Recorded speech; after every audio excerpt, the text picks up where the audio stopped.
Baik, terima kasih pemirsa. Masih bersama kami dalam Damai Indonesiaku. Bagaimana mendidik pemuda ala Rasulullah SAW. Itulah tema yang kita angkat pada kesempatan siang hari ini. Kami persilakan Ibu Dea, boleh berdiri Ibu? Ibu Dea silakan. Iya, boleh berdiri Ibu? Mengajukan pertanyaan dan akan dijawab oleh Ustadz Abdurrahman Jailani. Silakan. Assalamualaikum warahmatullahi wabarakatuh. Saya Ibu Dea dari Musola Nurul Iman Bapenas. Terima kasih Pak Ustadz kesempatannya.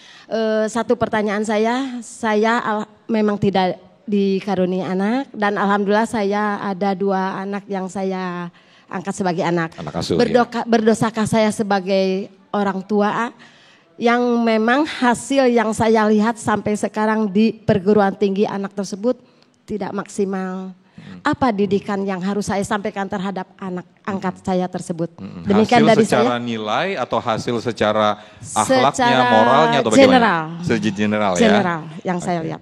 Terima kasih, itu aja pertanyaan dari saya. Baik. Terima kasih. Assalamualaikum warahmatullahi wabarakatuh. Waalaikumsalam warahmatullahi wabarakatuh. Silakan Ujai. Naam. Santi.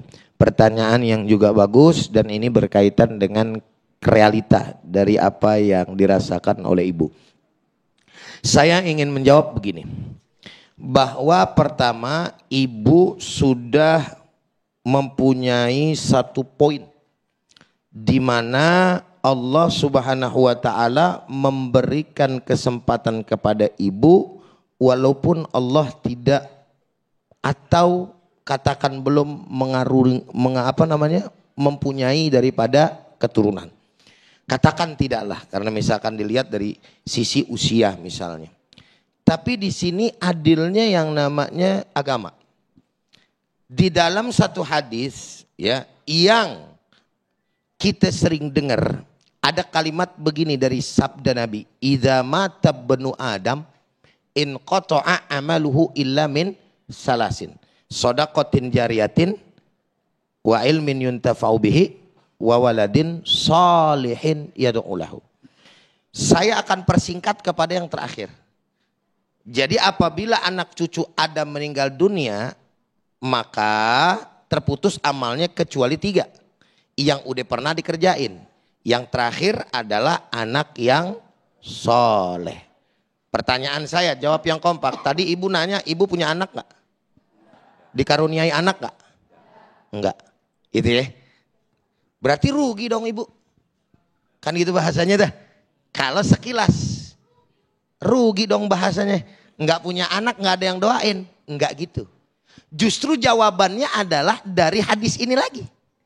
Kenapa yang namanya hadis ini memakai kata walad? Bukan memakai kata ibnun. Atau menggunakan kata bintun. Kenapa? Karena ibnun dan bintun dalam bahasa Arab sepanjang yang saya tahu gitu ya. Itu mengungkapkan anak kandung. Tuh, Assalamualaikum. Ini ngomong-ngomong bengong paham apa kagak ini? Paham ya? Kalau ibnun, bintun, anak kandung. Tapi Nabi menggunakannya waladun. Artinya orang seperti ibu yang enggak dikasih atau dikaruniai. Begitu aja dari tadi ribet gue mau ngomong. Anak oleh Allah Subhanahu wa taala dengan anak kandung tetap punya kesempatan untuk didoakan oleh seorang anak. Siapa anak tersebut? Termasuk anak angkat ibu. Yang kedua, misalnya bisa ponakan kita yang kita anggap anak. Siapapun yang kita anggap anak, si anak paham, si anak ngerti, si anak ngedoain, insya Allah itu masuk dalam kategori hadis tersebut. Alhamdulillah. Jelas apa jelas? Paham apa paham? Jawaban yang kedua. Jawaban yang kedua, selama ibu udah maksimal, usaha banting tulang, keringat, dan kemudian sudah betul-betul segala cara dilakukan, tidak ada dosa. Buat yang namanya orang tua. Yang dosa anak begajulan didiemin. Yang dosa anak buat salah diem baik. Perawan kagak pakai jilbab, biarin dah. Ntar kayak udah kawin dia pakai jilbab. Kita kayak agak begitu aja dulu gak kita begitu. Itu namanya orang tua, maaf, dablek. Assalamualaikum. Anak perawan kagak pakai yang namanya nutup aurat lah, didik. Tutup aurat nak, untuk kewajiban. Emak dulu aja kagak pakai jilbab, pakai nasihat-nasihatin aye. Kan aye lihat di foto emak aja pakai celana tuh, wahai, aduh hai gitu tuh. Wahai itu celana yang segini. Kalau wahai kan Hawaii kan pada pohon kelapa tuh ya sama laut. Kalau wahai segini nih, wahai gitu. Aduh hai ke atasan lagi sama hai paling atas tuh. Emak dulu pakaiannya begitu.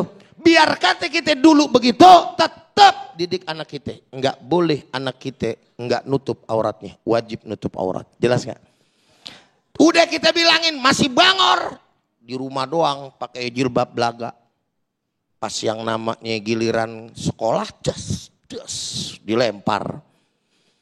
Jalan sama laki ke sono kemari. Tuh, itu urusan dia. Kita udah maksimal. Jelas gak kira-kira? Paham gak kira-kira? Sebab kalau misalkan kita hasilnya ke kita juga lah, kesian kita.